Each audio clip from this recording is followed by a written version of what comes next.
இன்றைய தியான வார்த்தை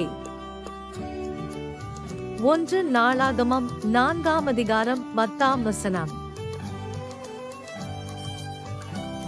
யாபேஸ் இஸ்ரவேலின் தேவனை நோக்கி, தேவரீர் என்னை ஆசீர்வதித்து என் எல்லையை பெரிதாக்கி உமது கரம் என்னோடிருந்து தீங்கு என்னை துக்கப்படுத்தாதபடிக்கு அதற்கு என்னை விலக்கி காத்தருளும் என்று வேண்டிக் கொண்டான். அவன் வேண்டிக் கொண்டதை தேவன் அருளினார்.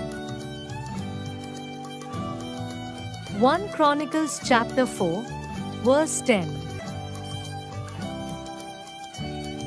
Jabez called upon the God of Israel, saying, "Oh, that you would bless me and enlarge my border, and that your hand might be with me, and that you would keep me from harm so that it might not bring me pain." And God granted what he asked. இயேசு கிறிஸ்து உங்கள் அனைவரோடும் கூட இன்றும் என்றும் இருப்பாராக. ஆமென்.